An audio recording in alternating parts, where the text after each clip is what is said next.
Мери саған да айттым дедім, мұнара сондай башня деген сөз бар емес пе екеуміз, мұнар, жоқ, мұнар деген арасында бір әріпке бола екеуміз тайталасып қалдық қой. Сөйтіп келіспей қалғанбыз, соны ұзаққа созатын белгілі болды да, біз соңына дейін кім шыдайды дегенді жазып қойдық. Мықты болсаң шыдап көр, мотивация болсын деп. Мотивация болсын. Ал осы мықты болсаң шыдап көр, болмаса өзіңді адаммын деп айтпа деген мықты. Маған мына Шыңғысхан жазып бітсем, асқазан да керек болмай қалады деген. Сол сияқты жаңағы жаман адам, ол бәрі ниеті түзу болмаған соң одан жақсы жазушы шықпайды деген. Бәлкім көрермен, оқырман да комментарийге өз пікірін қалдырып кетеді деген ойдамыз, өйткені бұл тек субъективті біздің ой деп айта аламыз. Былай қарасаңыз, Едіге біраз нәрсе тындырып саған, бізге қарағанда. Едіге абьюзер, Гүлшатқа бәлкім внимание жетпеген шығар. Негізі мен шынымен шығарманың соңында хэппи энд күткен едім. Бәлкім бізде 2062 жылы шынында сондай Құдай қалап сондай заман болған кезде Мағауиннің сәуегейлігіне таңғалып отырар ма екенбіз.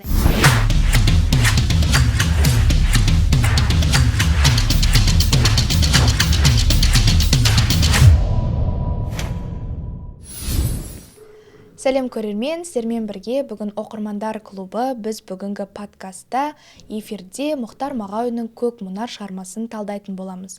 Өткен сенбіде біз оқырмандар клубының кезекті жиынында осы Мұхтар Мағауин атамыздың Көк мұнар шығармасын талқыға салған болатынбыз. Бүгін бізде спикерлер Тұрарбек Мерей өткен подкастта Дулат Исабековтың Сүйекші шығармасын талдағанда көрген боларсыздар. Тұрақты біздің талдаушымыз, және де бүгінгі біздің қонақ деп айтуға болады Мүбәрак Гүлден.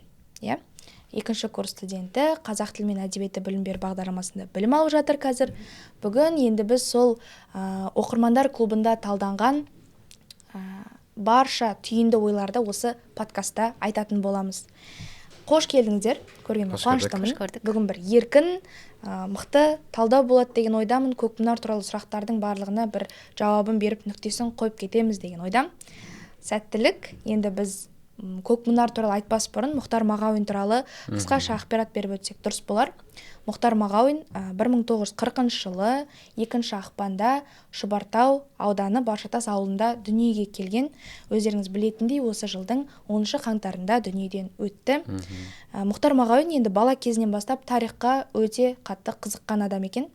Шығармаларынан да көруге болады, тарих туралы өте құнды деректер береді. Тек қана көркем әдеби шығармалар жазып қана қоймаған, тарихтан да сыр шертетін мықты туындылары бар. Және де Көк мұнар туралы айтатын болсақ, бұл кітап негізінен 1971 жылы қолға алынған кітап. Оны өзінің осы кітабында да айтып өтеді. 71 жылы 5 май күні басталды, бірақ бұл қатты сынға ұшырайды. Түрлі кедергілерден өту керек болады. Әупірімде біраз өткелдерден өткеннен кейін тек 1972 жыл ғана жарыққа шығып бізге жеткен екен. Одан кейін енді түрлі таңдамалы шығармалардың жинағына қосылады. Сөйтіп біз бүгін Көк мұнарды талдайтын боламыз сіздерге. Енді мен атауын өзінен бастағым келеді. Ең әуелі алғашқы сұрағымыз осы Көк мұнар деген кезде, кітапты көргенде, Көк мұнардың атауын естігенде ойларыңызға не келді? Нені ойлауға болады? Жалпы көрермен нені ойлауы керек Көк мұнар дегенде? Алдымен шақырғандарыңызға рахмет. Жалпы Көк мұнар атауы тұман деген мағынаны білдіреді екен. Ал осы шығармамен байланыстыратын болсақ, бұны ең алдымен Едігенің өмірімен байланыстыратын болсақ, былай қарасаңыздар, Едіге бұл оның да алдағы өмірі бұлыңғыр болды ғой, 22 жасар аспирант Едіге. Не жазушылық жолын, не ғылымды қайсысына бет бұрарын білмей, олар одан ары қарай не боларын білмей жүрген кезінде, яғни оның алдағы күні бұлыңғыр нені таңдап әр нәрсенің басын бір шалып жүрген адам ретінде сияқты суреттелді. Ал бір жағынан қарайтын болсақ, бұл Бәкеннің образын алатын болсақ, осындай адамдар, яғни ғылымға кішкене қастандық деп айтуға болады мекен, сондай нәрсе істеп жүрген сондай бір жылтырақ адамдар ертеңгі күн болашақтың бұлыңғырлығын көрсетеді деген сыңайда мен солай түсіндім. Мерей, сен не ойлайсың? Негізі Көк мұнар дегенде бірінші Көк мұнар деп екі сөзген қатар алып тұр ғой. Мұнар деген сөзге тоқталып кететін болсақ, негізі мұнар деген жалпы Махамбет өтемістің өлеңінде де бар. мұнарда мұнар күн, бұлттан шыққан шұбар күн, буыршын мұзға тайған күн, буратанға шөккен күн, бұлықсып жүрген мырзадан бұрынғы дәулет тайған күн деген. Яғни бұл жерде мұнар деген сөз жаңағы аласапыран, сондай бір арпалысқа толы, халықтың басына андай қара бұлт үйірілген деген, сол кезде үйірілген күн деген сияқты бір қасіретке толы күнді айтып отыр. Ал енді көк деген сөзге келетін болсақ, жалпы көк сөзі қазақта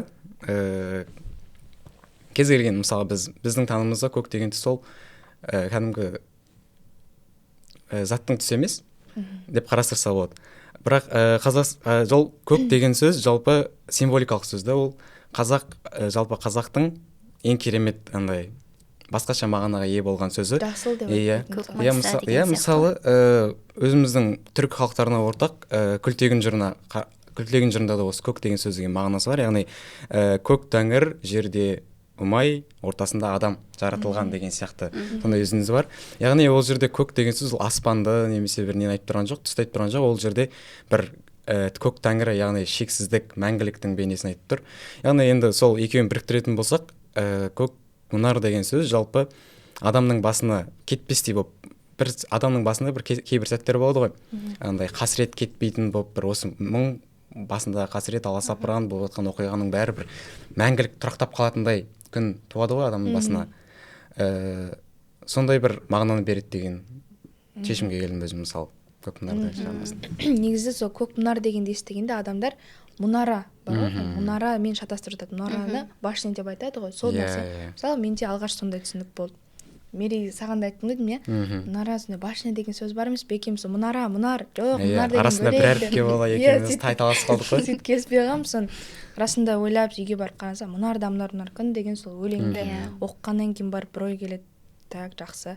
Одан кейін енді сол екі мағынасында демек алып қарастыруға болады. Бірінші ол көңілсіз, қайғылы бір ауыр күн, мұнар күн, аласапыран күн, бітпейтіндей көрінетін күнді айтуға болады. Немесе кәдімгі мұнар дегенді ауа райында болжап айтқан кезде мұнар күн дегенді бұлтты, тұманды күн райын айтады екен.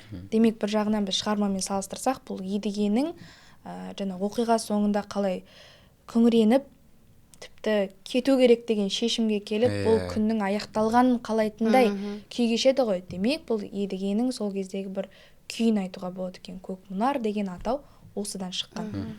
Жақсы, енді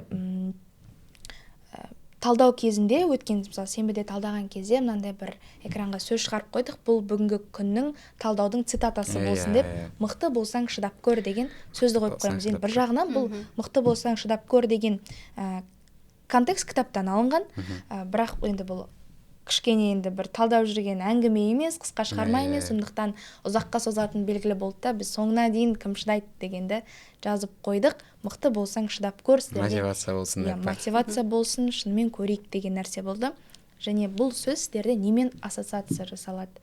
Не келеді осы сөзді естігенде? Жалпы адам баласына күніне мыңдаған идеялар келеді ғой, бірақ оны шынымен әрекетке асыратындар кем-де-кем. Тура сол сияқты сол айтылған идеяны бірден әрекетке көшіріп, әрекет етудің өзі бір мықтылық деп есептеймін. Ал ары қарай сол әрекетті жасау барысында саған сол жолда түрлі қиыншылықтар кезігеді, оның барлығы бір сынақ сияқты қарау керек та. Сонымен кішкене маған байланысты сияқты. Мұхтар Мағауин, негізі әрбір адам бір сөзді айтқанда, сол сөзге адам өзі де сондай лайық болу керек деп ойлаймын. Ал осы мықты болсаң шыдап көр, болмаса өзіңді адаммын деп айтпа деген Мұхтар Мағауиннің өз сөзі бар ғой. Яғни осы сөзге ең бірінші Мұхтар Мағауин өзі айтуға лайықты адам деп қарастыра аламын. Өйткені Мұхтар Мағауин жалпы өзіміз білеміз ғой, 20 жасында қара дәптері болған, 20 жасында келгенде сондай дәптер жазған. Яғни қазіргі жазушылар заман ағымына қарай өзгеріп кетеді ғой. Мысалға, қандай актуалды тақырыптар болса, соларға жазып, қандай актуалды тақырыптар болса, сол жайында әңгіме қозғап жатады. Ал Мұхтар Мағауин 20 жасынан бастап өзінің қара дәптеріне жаңағыдай жазып тастаған. Яғни, мысалға мен мынанша жасыма келгенде жаңағы Шыңғыс хан жазам, мына жасыма келгенде Аласапыран жазам. Яғни ол не деген сөз? Ол жаңағы принципті жазушы деген сөз да. Яғни өзінің принцип қояды, бітті сол принциппен ғана жүреді. Яғни ол жаңағындай сол принципті қойды ғой.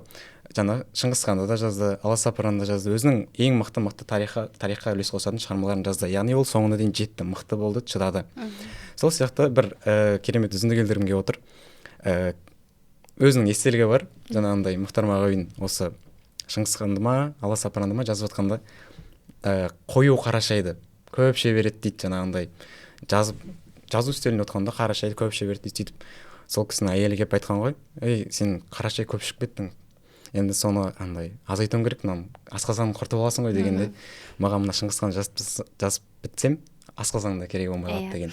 Яғни сол жердегі Мұхтар Мағауиннің сол бір өзінің мақсатына жету жолындағы мықтылығы, ол жаңағы тіпті денсаулығын да құрбан етіп тұрғаны осы жерде айқын байқалады. Сондықтан сіздер де мықты болу үшін мықты болсаңыздар осы подкаст соңына дейін қарап шығыңыздар деген айтқым келіп отыр.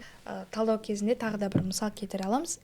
Сенің сөзіңе қоса кету үшін, жақсы адам жаман жазушы болуы мүмкін, бірақ жаман адам жақсы жазушы бола алмайды деген Мағауиннің өзінің айтқан сөзі бар екен.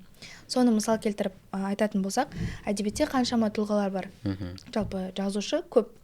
Олардың ішінде біз өзінің сөзінде айтқандай, берген жазып қалдырған шығармаларына қарап, жазушыға тікелей баға бере алмаймыз ғой. Яғни оның жеке басы мүлде басқа болуы мүмкін, бірақ жазып қалдырған шығармалары деген, вау, қандай мықты шығармалар болады. Демек біз айта аламыз, шынында да жақсы адам жаман жазушы болуы мүмкін, ал жаман адам жақсы жазушы бола алмайды. Енді ұлы адамдардан ұлы туынды туады деп ойлаймын. Себебі жалпы әдебиет ол бала тәрбиесінде өте үлкен рөл атқарады. Себебі осы романдардан біз түрлі кейіпкерлерді көреміз, қаншалықты жаны таза және бір өмір жолында бізге кездеспей қойсын, бірақ енді осы романдардан оқып отырып қанша бір пиғылы жаман адамдарды да кезіктіріп жатамыз, және содан әртүрлі сабақ аламыз. Айтады ғой, бір кітап бір сүрген өмірің деп. Тура сондай. Және де ондай керемет туындыны жазып жатқан адамның ішкі жан дүниесі де соншалықты бір жаман болады деп айта алмаймын. Иә, шынымен ең бірінші мысалға жақсы адам ниеті түзу болу керек деп ойлаймын. Ең бірінші жақсы адамның әрқашанда ниеті түзу ғой. Ниеті түзу адам ол жаңағындай шығарманың да ол қолынан келсін келмесін, бірақ ол ұқсап бағат жақсы адам ең бірінші кезекте. Сондықтан ол қолынан келсе де келмесе де, мысалға жақсы адам ол жаңағындай қоғамға пайдалы әрекет жасау үшін, қоғамды өзгерту үшін ол тырысады. Оның туындысы мүмкін әлсіз болуы мүмкін, бірақ оның ниеті түзу болады. Ал сол сияқты жаңағы жаман адам, ол бәрі ниеті түзу болмағасын, одан жақсы жазушы шықпайды деген. Сондай бір пікір білдіргім келіп отыр. Ең бірінші ниет деп ойлаймын. Ниетте жақсы. Бәлкім көрермен, оқырман да комментарийге өз пікірім қалдырып кетеді деген ойдамыз. Өйткені бұл тек субъективті біздің ой деп айта аламыз. Енді ары қарай мен кейіпкерлерге тоқталып өткім келеді. Шығармаға кіру үшін кейіпкерлердің іс-әрекетіне, оларға баға беріп өтсек, мысалы бұл жердегі біздің енді бас кейіпкер Едігені айтамыз, одан кейін профессор Әзімхан, доцент Бекен, ары қарай жаңағы Едігенің бірнеше достары бар, олардың диалогтары бар, іс-әрекеттері бар.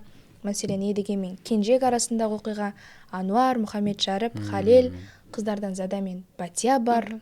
Едіге мен Гүлшат арасындағы оқиғалар бір шығарманың топ түсініксіз жерлерінің бірі.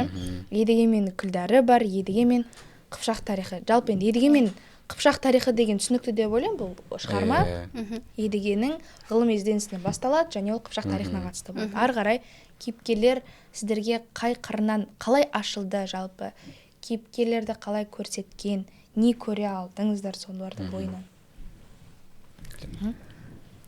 Жалпы Едігенің бойынан біз сондай бір өте мысалы 22 жасар адам, соншалықты ғылымға берілген, өзінің алға қойған мақсаты бар, және ол жолда аянбай тер төгіп жүрген адам. Ол 22 жасар Едіге өзіне сұрақ қояды ғой, мен 22 жасармын, мен осынша уақыт осыған дейін не істедім деп. Сол кезде былай қарасаңыз, Едіге біраз нәрсе тындырып саған, бізге қарағанда. Бізде соның жасына келіп қалдық қой енді. Ал Кенжек екеуінің арасындағы бір адал достық сипаты көрсетілді маған. Әзаға туралы айтатын болсақ, Әзаға бұл ғылымға шынайы берілген адам. Бірақ белгілі бір себептермен енді оны бір кішкене келеңсіздіктер деп айтсақ па екен, Бәкеннің Едігенің авторлық жұмысын алып өзінің атына жариялап тастауы. Енді оған ол себепке бола біз Әз ағаны сондай бір жаман адам деп көрсете алмаймыз. Себебі Әз аға ол ғылымға берілген адам, бірақ ғылымға деген тазалықты кішкене сақтай алмай қалғаны болмаса, ол кісіні жаман деп айта алмаймыз. Ал Гүлшат пен Едіге арасында былай қарасаңыз жан құмарлық және де тән құмарлық деген бар ғой. Ол екеуінің арасында жан құмарлық болмаса да, меніңше тән құмарлық болған сияқты. Ал былай қарасаңыз, Едіге мен Гүлшаттың арасында меніңше махаббат болды. Бірақ екеуінде ортақ әңгіме бола алмады. Неліктен? Себебі былай қарасаңыз, Едіге ол ұлтқа деген махаббаты бар, ары қарай ұлтының тағдырын ойлайтын, ұлтының тарихын көксеген адам. Ал Гүлшат бұл жерде бізде кішкене мәңгүрттенген деп айтуымызға болатын шығар. Кішкене сондай жастардың бейнесі болып көрінеді. Екеуінің әңгімелері бір жерден тоғыспай қалды. Гүлшатқа оның тарихы, оның істеп жүрген ісі ешқандай қызық емес сияқты болып көрінді маған. Бірақ Едіге андай бейне болып көрінбейді ме? Мысалға, жақсы ғылыммен айналысады, ұлтқа пайдам тисін дейді. Едіге мен Кенжектің достығы туралы айтып жатырсың, иә? Едіге қаншалықты адал дос бола алды? Мысалға, Мұқағалидың өлеңінде бар ғой, дос болам десең, досыңды сыйла қымбаттым, досыңа сонда досыңмен ғана қымбатсың деген өлеңі бар. Жақсы, мен Кенжекті айта аламын. Кенжекте бір мықты достықтың, адал достықтың бейнесі, образы бар. Бірақ Едігеде қаншалықты ол бар? Одан кейін тағы неде, мысалға, өткен талдауда, оқырмандар клубының талдауында мынандай бір қызық пікірлерді айтылды. Едіге абьюзер, Гүлшатқа бәлкім внимание жетпеген шығар деген сияқты біз өзімізге келтіріп айтып жатырмыз да бүгінгі күнмен. Ал шын мәнінде Едіге, менің ойымша, оқырман қалай ойлайтынын білмеймін, Едіге ғылымға берілген жақсы, бірақ біз оның сол ғылыми еңбегіне ғана қарап, ол жақсы адам, жақсы ғалым деп баға бере алмаймыз ғой. Ол ғылым жолында сондай бір адал достықты, бәлкім кей жерде махаббатты, басқа да ұлы сезімдерді тәрк еткен адам сияқты көрінеді. Тіпті шығарманың бір жерінде айтылады, бұл бөлмеде осындайда Едіге деген 22 жасар аспирант жартылай пайғамбар, толық құдай тұрады деп сипаттайды да, өзіне слишком көп алады Едіге, менің ойымша. Әрине күшті еңбектер жазды, Қыпшақ тарихын зерттеп жүр, ізденісте, онда бір ғылымға деген мықтандай талаптар бар, ол жалпы ғылым жолындағы адамдарға сондай биік талап қояды да, майда шүйдемен айналысып жүрген басқа адамдардың бәрін құрт құмырсқа санайды. Едігеде тәкаппарлық деген нәрсе өте жоғары сияқты. Маған да солай болып көрінді. Бір жағынан қарасаңыз, Әз аға оның кішкене сондай өркөкіректігін, тәкаппарлығын байқап, әдейі оның әкелген жұмысын Бәкенге берген сияқты. Сен әлі аспирантсың, ол докторант, сенің әлі істейтін ісің алда, әлде еңбектенуің керек. Сондықтан да кішкене кеудеңе нам пісірмей, кішкене өзіңді түсір деген сияқты, оған тағы да бір соны меңзеген сияқты. Сондықтан да Бәкенге өзінің жұмысын тапсырып, әдейі қарамаған сияқты болып көрінеді. Едігеге бір трагедия жетіспеді ме сонда? Бірақ енді дәл сол сәтте Едігеде бәрі трагедияға толы болып кеткен сияқты. Ғылымда да, өмірде де, жалпы жүріп өткен жолының барлығы трагедия. Әдейі цензурадан аман алып қалудың жолы деп ойлаймын мен, Мағауин. Негізі Едіге, бұлай қарап тұрсаңыздар, ойланып, оқырмандардың бәріне, жалпы Мағауинді естіген оқырмандар болса, бәрі, жалпы Едігенің образы, тура менің көзқарасымда Мағауиннің өзі деп елестете аламын. Тура Мағауиннің өзі. Өйткені Мағауиннің сөзі бар ғой, бұл жерде мен гений жазушымын, мен гениальный жазушымын, мен сізбін, мені жек көруге болады, мені қабылдамауға болады, бірақ мен күлетін адам емеспін деген өзінің бір соңғы сұхбаттарында осындай сөз айтады ғой. Мағауиннің мынандай бір естелігі бар. Осы өзінің Едігенің образында ашылатындай. Яғни бір рет жаңағындай әйел екеуі отыр дейді. Сөйтіп сол кезде әйелі келеді, андай лотерея билеттерін ақтарып. осы лотерея билеттеріне қарап отырады да, осы жұрттың бәрі біреу машина ұтып жатады, біреу ананы ұтып жатады, біреу мынаны ұтып жатады, осы біз неге ұтпаймыз деген сияқты сөйтіп өзінің назын білдіреді Мағауинге. Сол кезде Мағауин тұрып, сен есіңде ме, студенттік кезіміздегі кеште сауық сайранда сен тегін берген лотерея билетінен аспирант Мағауинді ұтып алғансың деп. Яғни сен ондай ол билеттердің не істейсің? Сен өзің аспирант Мағауиніңді ұтып алдың ғой. Сен сондай құндылықтардан да ең жоғарғысын ұттың ғой деген сияқты өзінің керемет ұтымды жауабын білдірген. Сол сияқты мен соған қарап осы едігенің образы тура Мағауинге келеді деген тұжырымға келіп отырмын. Сондықтан ал енді келесі, мен бұл жерде негізі Кенжекті қозғағым келіп отыр, өйткені ең топ образ андай осы Көкмұнар шығармасындағы ең бір жасырын деталь деп айтады. Иә, жасырын деталь, бірақ бүткіл образды алып шығатындай, осы романды алып шығатындай ең керемет осы Кенжектің образы деп ойлаймын. Өйткені ол достыққа да адал сондай. Сосын бір ғылымға деген көзқарасы оның мені ерекше таңғалдырды. Ол жаңағы әз ағаныкі сияқты көзқарасты емес, ол жаңағы доцент Бекен сияқты көзқарасты емес. Ол оның мынандай бір сөзі, жаңағы басқа біреуге де ғылыми жоба жазып беріп отырады ғой, сол кезде айтады ғой, сен неге өзіңді ойламайсың, неге өзің атыңнан шығармайсың сол дүниені дегенде, ол айтады ғой, ғылымға кімнің шығарғаны, жаңалық ашқаны маңызды емес, ол ғылымда ашылған жаңалық маңызды деген сияқты. Соның осы позициясы мені таңғалдырды Кенжектің. Ол Кенжек жаңағындай біздің Абайда да бар да сондай позиция. Типа сен Абайдың да мысалы өлеңдері жазылып жатты, бірақ ол кімнің атынан шықты? Ол Көкбайдың атынан шықты. Көкбайдың атынан шығып. Мәселе бұл жерде өзінің атын шығару емес, яғни кімнің атынан шықса да ол халыққа жеткізу, соны халықты өзгерту, надандықты жою деген сияқты. Ол өзіміздің алаш арыстарында да бар. Мысалы Бейімбеттің өзі бүркеншік аттары болған. Ол яғни ол егер де өз атын шығаратын болса, жаңа халықты атақ қуалайтын болса, ол Бейімбет Майлинді өзінің атынан шығарар еді мысалы. Оның бүркеншік 74 аты болған деген ақпараттар бар. Яғни ол жаңағы өзінің алған білімін, өзінің алған ғылым жолын сол халықты ағарту, халықты надандықтан құтқару жолында ол аттың ешқандай маңызы жоқ деген сияқты келтірмей отыр. Сондықтан Кенжектің образы бұл жерде ең топ образ деп Көкмұнарда айта аламын мен мысалы. Тағы қандай іс-әрекеттерінен көруге болады ғылымнан бөлек? Мысалға ғылымға қатысты жаңағы айтқан пікір бүгінгі күнмен де оңай салыстыруға болады. Әлі де болсын өзекті болып тұр. Бұл қазіргі ғылым саласындағы жүрген жаңағы аспиранттар болсын, ғалымдар болсын, жас ғалымдар болсын, оның бәріне құлағын алтын сырға болу керек негізі. Осындай Кенжектің принципімен жүру керек деп ойлаймын. Ол кім ашса да, ғылымды кім ашса да, бірақ халық үшін ашу керек оны. Ол ғылымда сондай принцип ұстанса, біз мүмкін дамыған мемлекеттердің қатарына енеміз деген ой бар негізі. Мүмкін. Бірақ жақсы, Кенжек сондай іс-әрекет жасады, біз солай деп айта аламыз, бұл шында да бір іліп алатындай дүние деп ойлаймын. Бірақ елдің барлығы солай қастандықпен, арам жолмен ала берсе, Бекен сияқты адамның іс-әрекеттерін жасай берсе, әділет қашан орнайды? Бұл әділетсіздіктің көрінісі болып қалмай ма? Жақсы, ол бір рет береді, сөйтіп жаза салады, мен атым емес, жақсы сен атына шыға берсін, мен емес сен бол деп тұрады. Ал ана адам оның барлығын енді әділетсіздік арқылы іске асырып жатыр ғой. Ол қашанғы жүзеге аса береді?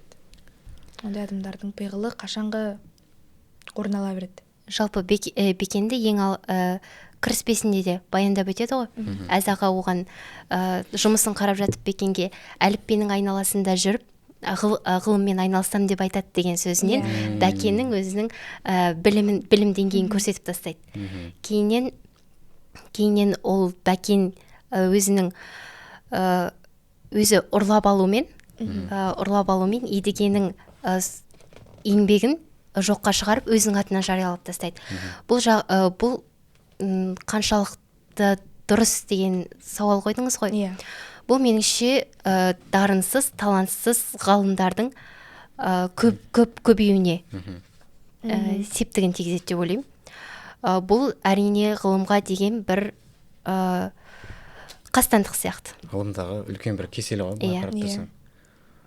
Ғылымды дамытпайтын сол дүние деп ойлаймын мысалға.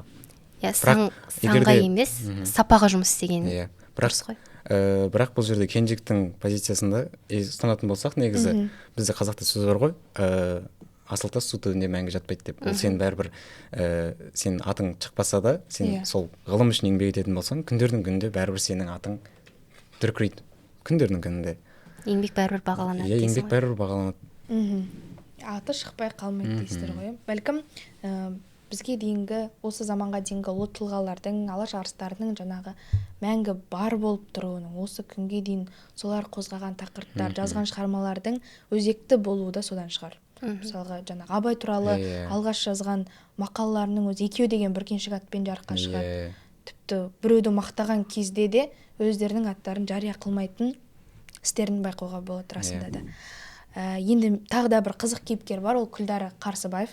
Жаңа біз айтып өттік қой, Едігеден Мағауиннің өзінің образын көргендей болдық деп. Расында да өзінің Мұхтар Мағауиннің ұлының аты Едіге, кітаптың жаңағы бас кейіпкері Едіге болуы, көк мұнар деп аталуы өзінің өмірімен де тығыз байланысты деген тұжырым айтуға болады.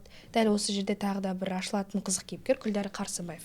Ол кісі туралы не айтасыздар, іс-әрекетіне қандай баға бересіздер? Жалпы Күлдәрінің образы бүгінгі күнде де бар, ғылымда да бар, әдебиетте де бар, өнерде де бар. Неге деген сұрақ. Күлдәрінің іс-әрекеттері бір шында да түсініксіз. Мен расында басында Күлдәріні кітапханада керемет деп отыратын кезде мен шында да бір мықты адам шығар деп ойладым.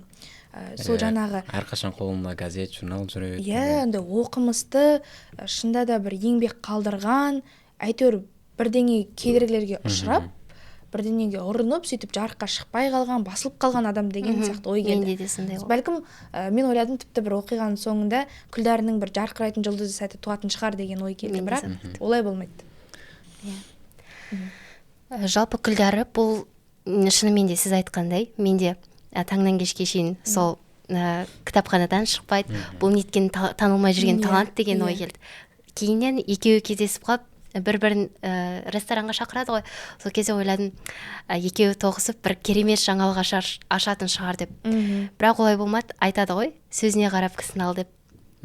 Ең басында Едігеде тура солай, біз ойлағанда ойлап жүрді ғой. Кейіннен өзінің сол кітап жазып жатқанын айтып, оның қандай нәтиже болып жатқанын көріп, Едігеде мен ойлап жүрген адам емес екен ғой деген сияқты сыңай танытты ғой. Тура сондай. Былай қарасаңыз, ол кісіде еңбек бар, құштарлық бар, бірақ кішкене талант жетіспегендік ба деп ойлаймын. Ал бір жағынан, бағана біз айтып өттік қой, кейбір жандар өзін тек ғылымға арнайды да, тіпті атын жарияламайды деп. Ал Күлдәріде сол ғылымға өзімнің атымды шығарсам, мен бірінші болсам, мені ел жұрт таныса деген сияқты, сондай ой болған сияқты. Яғни мақсаты дұрыс емес па? Иә. Күлдәрі негізі, Күлдәрі бір өте қазіргі замандағы актуалды кейіпкер ғой, образы керемет. Әл-Фарабидің ақындарды 3 топқа бөлуі бар ғой. Иә. Әл-Фараби, яғни бірінші топты айтады, ол туа бітті таланттар, жаңа туа бітті ақындыққа ие болған, ақындық қасиеті бар тұлғалар. Екіншісі ол жаңағындай еңбекпен келген. Еңбектеніп, өзінің оққан-тоққан арқылы ақындыққа ие болған адамдар. Және де үшіншісі бар дейді, сол екеуіне де еліктеушіліктен туындаған адамдар деп. Мен сол Күлдәріні сол үшінші санатқа жатқызар едім. Өйткені ол сондай еліктеушіліктен туған, оның бойында талант жетіспейді. Ода еңбек болуы мүмкін, ол бірақ еңбек болған күннің өзінде де ол дұрыс нәрсені ізденіп жүрмеуі мүмкін ол жерде. Сондықтан Күлдәрінің образы қазіргі таңда көп өзі қоғамда да жүр ғой. Өнерде жүргендер мен өнерде жүрміз деп жүргендер деген сияқты. Сол өзін өнерде жүрміз деп жүргендер, жаңағы Гүлден айтып кетті ғой. Оның мақсаты ол жаңағындай өзінің шығармашылығы арқылы халықты өзгерту емес, халыққа рухани байыту емес, ол өзінің атын шығару мақсатында жүргендіктен, оның мүмкін сондай бір бақ бұйырмай қалған шығар деп ойлаймын. Олай да айтуға болады. тіпті бар ғой соңғы жағында сол Күлдармен болған оқиғаның барлығын Едіге өзі бір жақсы түйіндейді ғой. Маған мысалы Едігенің бір ұнаған қасиеті оның шыншылдығы. Өліп бара жатса да, турашылдығы ұнамай бара жатса да, көкем дұрыс емессің, айналайын, жасына да қарамай, кім болғанына да қарамай, ол өткен өмірінен естегеніне қарамай Күлдардың бетіне айтқаны. Вау. Иә. Мен сол жерде өзім риза болдым, мысалы бар ғой. Дұрыс айту керек, ол сондай адамдарға өзі Құдайдың өзі сондай жіберетін шығар, осы Едіге деген сияқты адамдарды. Бірақ оларға ең бірінші кезекте өзін өзі тану керек, ең бірінші ше. Сондай болып айта алу үшін. Иә. Ол кісі жоқ, жаңағы Күлдары деген Күлдарының өз образы, ол өзін өзі танымайды дұрыс. Ол өзінің күш қуатын, өзінің таланты бойында ондай өнерге жоқ екенін ол түсінгісі келмейді. Бірақ оның жаңағындай әдебиетке деген құштарлығы өте керемет, өте күшті, жаңағындай бір белгілі бір деңгейде мықты оның негізі құштарлығы кейбір неден қарағанда. Бірақ ода талант жоқ енді. Бәлкім оныкі құштарлық емес, құмарлық. Бәлкім. Біз бір кездесулерде айтқанбыз, құмарлықтың түрлері туралы, қандай нәрсеге құмар болу керек екені. Бәлкім құштарлықтан гөрі құмарлық басымырақ шығар, өйткені атын шығаруға деген құмарлық, танымал болуға деген құмарлық шығар мүмкін. Сондай деп ойлаймын. Онда құмарлық көбірек Күлдарде, және де мен ойлаймын, сол жасына дейін ешкім оның бетіне айтпаған ба, жоқ, бұл өлең емес, өлең деген бұндай болмайды деп. Немесе ол оны шында да қабылдамаған басқа адамдардан.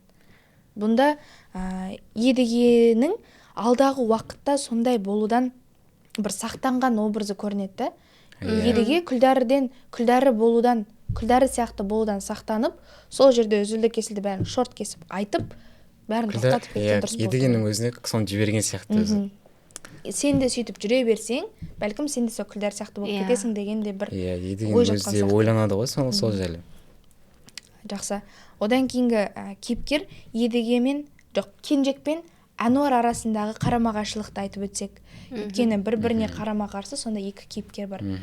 Кенжектің адалдығы, достыққа беріктігі бар, және Әнуардың жасаған іс-әрекеті бар. Оған қалай баға бере аламыз?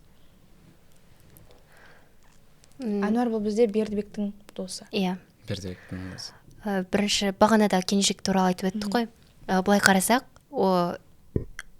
Былай қарасақ, Едіге мен Кенжек арасындағы бір керемет достық байқалмайды бізге. Кенжек тарапынан болуы мүмкін, бірақ Едіге оған дос сыңайлы қарамайды. Едіге ешкімге дос сыңайлы қарамайды. Ал бір жағынан былай қарасаңыздар, жаңа жыл кешінде кішкене біз Күлшат пен Кенжек арасындағы бір байланысты байқағандай болдық. Шынымен де мен сол жерді оқып отырып, мен аяғында мүмкін екеуі қосылып кетер деген ой болды менде. Кейіннен ол Күлшат пен Едігенің айырылысып кеткеннен кейін Кенжек барып айтады ғой, сен бар, ол қызбен сөйлес, өте жақсы қыз деп, ол досын көндіруге тырысады. Себебі ол Күлшаттың басқаға қор болып кетуін қаламайды. Бір жағынан қарасаңыздар, бұл жерде Дулат Исабековтың Гаухартас Қайрекенің арасында жеңгесіне деген махаббаты бар деген көзқарас қалыптасты ғой бізде. Тура сондай менде де Кенжектің Күлшатқа деген бір махаббаты бар деген ойға келдім. Ал егер Күлшаттың да Кенжекке махаббаты ашылып кеткен болса, қалай болар еді деп ойлайсың? Онда достықты тәрк етер еді. Онда достықты сатып кетер ме еді сол кезде деген. Кенжек сондай адамға бола ма мысалы? Мен қимаймын бірақ. Жоқ, мен олай ойламаймын. Егер тіпті Күлшаттың бір көңілі бар болған. Принципті түрде сондай кетеді, достыққа кетеді. Абайдың өлеңдегі сияқты, мен не болсам болайын, сен аман бол деген сөз бар ғой. Ол досы үшін анандай екеуінің қосылу үшін соңына дейін барып төбелескен кезде де айтады ғой, мен төбелестім. Ал сен сүймедің дейді ғой. Сен төбелескен жоқсың, өйткені сен сүймейсің дейді ма, қалай айтады? Ойбай, ұмытып қалдым. Ал мен төбелестім дейді, үндемей қалады, андай көп нүкте болып қалады сол жері. Көп нүкте негізі көбірек шығар. Көп нүкте, сол жерде көп нүкте керек болды расында да. Ұтымды бір түсі сол болды. Расында да мен төбелестім, ал сен ол нәрсеге бара алмадың. Демек сен сезімің ол бір керемет сезім емес қой, анау айтқандай деген нәрсені айтып тұр ғой. Бұл ойлаймын, өйтіп достықтан әрі кетіп Күлшат екеуінің арасында бірдеңе болу екіталай еді. Одан кейін айтады ғой ана жерде, Кенжек, сен осындай бір керемет боп, аспирант боп ғылымда бір нәрсе тындырып жүргенімді қайтейін, осындай кезде ештеңе істей алмадың, өзіңнің тәкаппарлығыңды жеңе алмадың дейді ғой. Дұрыс. Шахановтың де бір өлеңі бар ғой, сүйгеніңнің осалдығын сезінуден деген сияқты. Тура сол сөз есіме түсті менің осыны оқып тұр. Ол өзінің тәкаппарлығын сол махаббаттың алаңында жеңе алмады меніңше. Ал Әнуарға келетін болсақ, Әнуар бұл жерде ең бір жаман адам ретінде қалып қалды менің санамда. Себебі ол өзі біліп тұрған шындықты жасырып қалды. Және де оның жасырған шындығы бүтіндей бір қыздың бүкіл тағдырына қиянат жасады деп ойлаймын. Негізі жаңа айтып кеттік қой, Кенжек ол жаңағы ғылым жағынан өте идеальный адам, жаңағы принципті ұстанатын мықты адам. Ал енді жаңағы достық жағына келетін болсақ, ол бұл жақта да Кенжек ұтып тұр. Өйткені ол адам ақылын, жүрегін ақылына жеңдірген адам. Яғни махаббатын барынша қиып. Өйткені біз өзімізде жаңа айтып кеттік қой, Кенжектің мүмкін Гүлшатқа деген бір сезімдері болуы мүмкін деген сияқты. Ол егер де ол Гүлшаттың ондай бақытты болуын қаламаса, ондай төбелеске бармас еді, ол екеуі үшін күреспес еді негізі.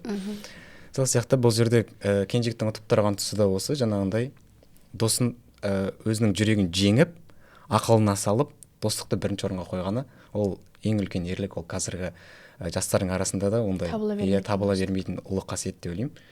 Кенжек екі тараптан да біз жерде ұтып тұр. Ал енді Әнуарға келетін болсақ, Әнуар жаңағындай ұтылды, ол өйткені достықтан бұл жерде жеңілді. Ол достықтан бөлек жаңағындай бір қыздың адамгершіліктен негізі жағдай болды. Өйткені ол үндемеудің өзі үлкен бір жаңағындай қасіретті әкеп отыр ғой. Жаңағындай бір қыздың тағдырын, едігенің тағдырын, жаңағы Кенжектің де тағдырын құртып отыр жалпы. Қызық қой, бір жерде үндемей қалу деген бір ұлы қасиет болып тұрады. Ал бұл жердегі Әнуардың үнсіздігі бұл қасірет, керісінше барлығының тағдырын өзгертіп жатыр. Жаңағы өлең демекшіні тауып алып отырдым да, шынында да. Былай дейді екен, Шахановтың өлеңі айтады екен: ең шешуші кез келгенде тұрып қалдың жерге қарап, артық қорлық бар ма әлемде сенгеніңнен безінуден, құлай сүйген адамыңның осалдығын сезінуден, көз жасымды көрсетпеуге тырыстым мен саған бірақ деген күшті өлең жолдарын айтады екен. Бұл расында да бір ғана шумақ осы Гүлшат пен едігенің махаббатына дейміз. Гүлшаттың айта алмаған сөзін Шаханов айтқан сияқты болды маған. Рас, сол арқылы жеткізгендей. Енді мысалы жаңағы Мұхтар Мағауиннің өзінің шығармасы да бар ғой, әйел махаббаты деген. Сол кезде де осындай бір қыздың қызғандырамын деп қызғандырып артық кеткені. Бірақ ол жерде Мұхтар Мағауин сол әйел махаббатында қыз артық кетті деп ойлаймын. Бірақ бұл жерде қыздың енді қызғандырғаны орынды ғой. Бірақ бұл жерде енді айналып келгенде сол Әнуардың кінәсіне келіп тіреліп отыр. Өйткені қыз ол шынымен де мүмкін едігені жақсы көрді ме, жақсы көрмеген, ол жағы да белгісіз негізі. Өйткені жаңағындай жан құмарлығы, тән құмарлығы деп айттық қой. Мұхтар Мағауиннің өзі жаңағы Адам ата мен Хауа ананың несін, жалпы оқиғасын өзінің жаңағы қиялымен ерекше сипаттап береді ғой. Жаңағындай оларды Құдай тағала жаңағындай жұмақта жүргізді. Ол екеуі жаңағындай тек тән құмарлығы ғана болды. Жан құмарлығы болмағандықтан олар басқа жаңағындай бір есікті ашып қойды. Сол себептен оларды Құдайдың қаһарына ұшырап жаңағындай жерге түсірді. Жерге түсіргенде олардың кез келген көп қасіреттері болды. Олар тән құмарлығынан аса алмады, яғни жан құмарлығына жетпей жатып, бұл жан құмарлығы деген нәрсені жалпы білмей кетті. Сол едіген мен Гүлшаттың арасында да тура сол Адам ата мен Хауа ананың несі мысалы келтірген деп ойлаймын. Жаңағы таныстықтарының өзі қызық қой негізі. Мысалы едіге мен Гүлшаттың арасында жаңағындай сырласу болмайды. Адам мен адам ол жаңағындай сыртқы тәнінен бөлек жан құмарлығы бір арнаға тоғысқан кезде ғана олар махаббат ұшқыны пайда болды. Яғни жаңағындай Мұхтар Шаханов демекші айтатын сөз бар ғой, Мұхтар Шахановтың екі адамның махаббат деген ол парасатты пайымы адамның сана биігінде жолуы деген. Ол сана биігі деген ол жан құмарлығы, яғни сондай адам тоғыспағандықтан ол екеуінің арасында дегенмен екеуінің де енді адамдар әртүрлі болады ғой. Мүмкін екеуінің болмысы екі түрлі болды. Тіпті ана диалогтарында да бар ғой. Екеуін едіге жазған еңбегі туралы бір тарихи оқиғасы келеді. күн суық иә деген сияқты бір иә ол боран абайдың өлеңі бар ғой, махаббат құмарлық пен бұл екі жол деген сияқты жаңағындай жол. Жаңағы абайдың өлеңінде де сол тән құмарлығын, жан құмарлығын айтып отыр. Бүгінгі заманның сипатына Иә. қатты ұқсас. Танысып алып тіпті сөйлесіп кетіп тез тіл табысып тіпті атын да білмеуі, қалыңдығым атын да білмеймін дейді ғой. Тіпті қалыңдығым деп мешікте бар ғой. Комнатасының алдына барып алып қалыңдығымның атын да білмейді екенмін. Бірақ едігенің бір ұтқан тұсы бар бұл жерде. Едігені мен андай ер адам ретінде мойындаған жері, ол жаңағындай едіге жаңағындай мас күйінде жаңағындай өзінің бір эпизодтары бар сол жерде. Ол сол өз-өзін жеңіп жаңағындай қызға тиіспей тоқтатып қалуы ол үлкен ерлік деп ойлаймын. Өйткені қазіргі ер адамдардың қолынан келмейтін үлкен іс. Сау тұрып та. Иә, сау тұрып та адамдар тоқтай алмай қалатын адамдар болады. Ол соның қыздың сол жерде қадірін көтергенінде ол үлкен бір ерлік қой негізі. Дұрыс. Келісемін. Нәпсісін тоқтату, бірінші мас күйінде тоқтату, одан кейін өзінің нәпсісін тоқтату деген ол негізі оңай нәрсе емес. Жақсы. Едіге мен Гүлшатты айттық, Едіге мен Күлдәрін айттық. Енді Гүлшаттың іс-әрекеттеріне не айтасыздар?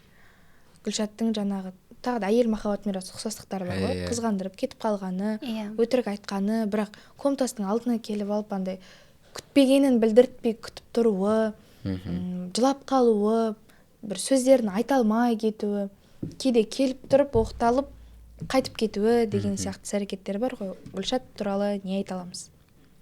Жалпы Гүлшат ол едігені қызғандырып өзіне қайтадан өзіне қаратамын деп ойлаған сияқты.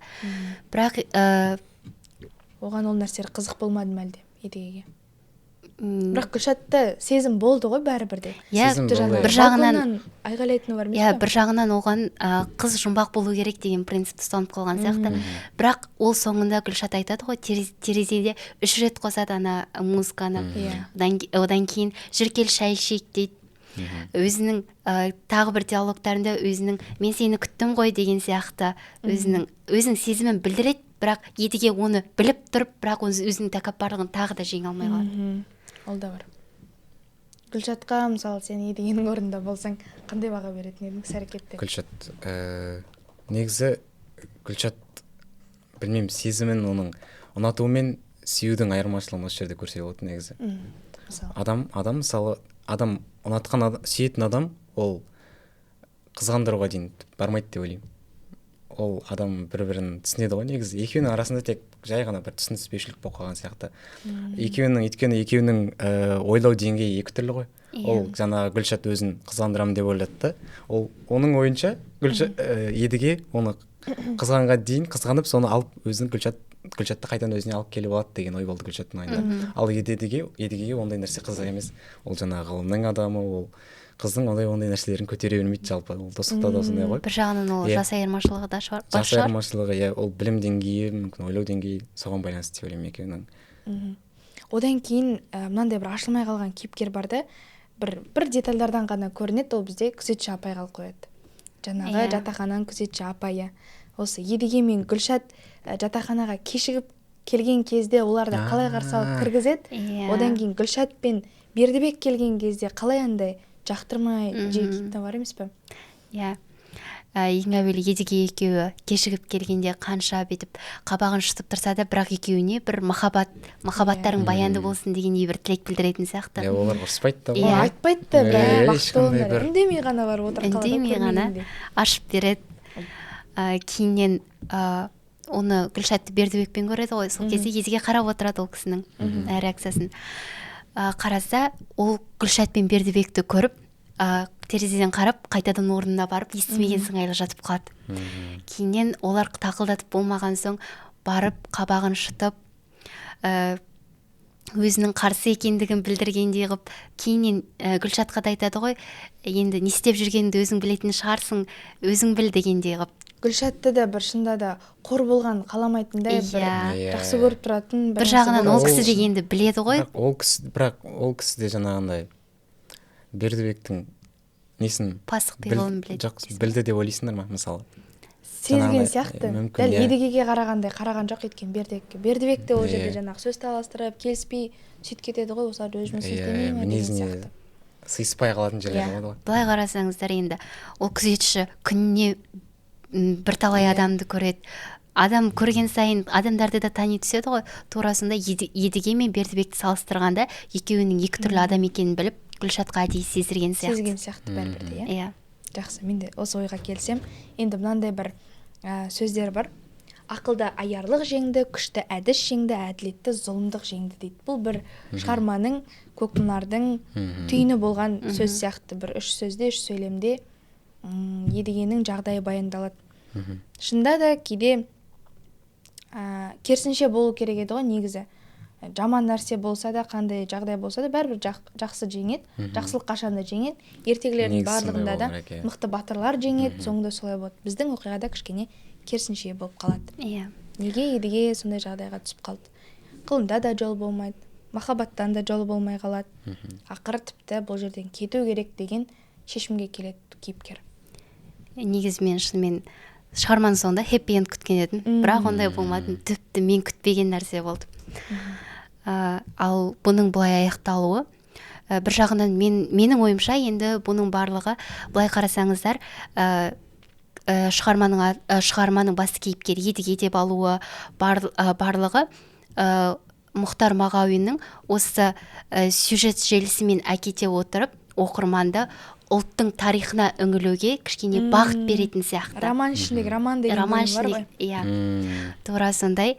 Бұл жерде барлығы ғылым айналасында болып жатса да, негізгі бағыт ол тарихқа қарай бет бұру сияқты болып көрінді де маған. Бір жағынан енді бұның барлығы едіге өзінің осы роман жазып бітіріп керемет тұлға болып кететін болса, бұл бір жағынан енді цензурадан өтпей қалады ма деген ой болды менде. Сондықтан да барлығы бір қайғылы оқиғамен аяқталған, қайғылы емес енді, бір едігенің қайғылы оқиғасымен аяқталғандықтан. Едігенің өз басы үшін, иә. Едігенің өз басы үшін емес, бірақ жалпы Гүлшат үшін, жалпы Кенжебек үшін. Бір жағынан едігені сондай бір дәрменсіз күйде қалдырған дұрыс деп есептеген сияқты Мағауин. Бәлкім. Жаңағы әділдікті зұлымдық жеңді деген сөз бар ғой. Негізі осы сөзбен аяқталады ғой жалпы оқиға, жаңағы едігенің ұтылуы бұл өмірде, жаңағы қазір айтамын, әлемді зұлымдық басу үшін дейді. Әлемді зұлымдық басу үшін әділетті адамдар үндемей отырса жеткілікті дейді. Яғни сол әділдікті қалайтын адамдар үнсіз қалса, бітті, әлемді зұлымдық басады. Яғни осы жерде де жаңағындай, егер едіге мысалы сол өзінің әділдікті ол қалайды, ол істейді, бірақ жаңағындай жасаған доцент Бекен мен жаңағы Азағаның іс-әрекетін егерде көз жұма қарайтын болса, ол осының кесірінен осындай бір шешімге осындай соңғы осындай болды деп ойлаймын негізі. Көкмұнардың өміршең болуы, ғұмырының осы ұзақ уақытқа дейін жетуі, соның 72 жылда жазылып кетсе де, әлі күнге дейін өзінің өзектілігін жоғалтпауына не себеп? Қалай ойлайсыздар? Былай қарасаңыз, жалпы Мағауиннің өзіндік бір стилі, ол көбіне өзінің шығармаларында осындай зиялы оқыған адам кейіпкерлерді көбіне қалдырады ғой. Ал осы роман бір қаланың өмірін, студенттік шақты, сондай бір жастық кезеңді, ғылым жолын баяндайтын болғандықтан, қазіргі таңда да ол актуалды болған мәселе деп ойлаймын. Сондықтан да өміршең сияқты мен үшін. Одан кейін мысалы нәрсе айтады ғой, бұл осы романда 2062 жыл, жаңағындай біздің бәріміздің көкірегімізде бір методын ұялатқан керемет бір сөз ғой негізі. Өйткені ондай сөзді негізі айтады, андай біраз адамдар несін, ондай сөзді мысалы мен де айта саламын, 2072 жылы осындай болады деген сияқты. Бірақ ол адам, айтатын адам лайықты болу керек сондай сөзге. Мағауин мысалға, біз Мағауинге сене аламыз ондай жағдайда. Өйткені ол мынандай нәрсе бар, мысалы Америкаға көшіп кетті ғой ол. Сол кезде мысалға біз қазір электронный кітаптар оқимыз мысалы, ал мысалы Корея, Америка деген сияқты жалпы басқа дамыған мемлекеттер сол электронды кітаптан ауысып, кәдімгі осындай қолда бар иә қағаз кітапқа көшіп кеткен қайтадан, ал біз сол электроннан шыққан жоқпыз. Яғни ол Америкаға не үшін көшті дегенде соны білетін сияқты. Мысалы Америка біз мысалы біздің болашағымыз сол 2062 жылға примерно келеді. Өйткені Америкадан ол қазір көріп отыр да, Америка дамыған мемлекет, и бара-бара сол бізде сондай деңгейге жетеміз дегенде сол примерно есептеген жылы сондай болу керек деп ойлаймын негізі. Иә, контекст былай ғой. Біздің болашағымыз тамаша. 2062 жылды көрер ме еді? 1940 жылдар деген адам шынында да сәуегей болып шықты. Мен сәуегейлікке таласпаймын, бірақ дәл 2062 жылдың басқа шет жұрттарды білмеймін, дәл біздің ел үшін қой үстіне бозторғай жұмыртқалаған заман болатынына сенем. Көрден тұрып келіп, сығалап көріп кетер ме еді? Әй шіркін-ай десеңші деп жазған екен. Соның өзі аңсау ғой, кәдімгідей. Бұл бір Мағауиннің сәуегейлігі болар. Бәлкім бізде 2062 жылы шында сондай Құдай қалап сондай заман болған кезде Мағауиннің сәуегейлігіне таңғалып отырар ма екенбіз. Одан кейін тура біз осы шығарманы оқыған кез сол кісінің өмірден өткенімен байланысты болды ғой. Өткеннен кейін болды ғой. Одан кейін тура көрден сығалап тұрып деген маған өзі келермеді деген қатты әсер етті. Келсем. Енді біз подкастта қорытындылайық, түйінді ойлар айтылды, көрермен сұрағына кейбір сұрақтарына жауап ала алды деген ойдамыз. Жалпы мен үшін анық болған нәрсе, былай келтірсем, ғылым адамның өзін өзі ұмытуын, бар ғұмырын бір-ақ жолға бағыштауын, дүниеден көрер бар қызығын тәрк етуін тілейді. Маған анық болған нәрсе, әр нәрсенің басын бір шалмай, тек бір затқа фокусыңды қойып, сол жолда әрекет ету керек деп түйіндедім. Сол анық. Мен керемет бір үзінді тауып отырмын осы жерден. Бізге кәдімгідей мотивациямызды көтеретін, біздің самооценкамызды көтеретін бұл жерде бар. Менің бойымда ел теріс, естемілер, күлтегіндер замандағы көшпенділердің қаны бар.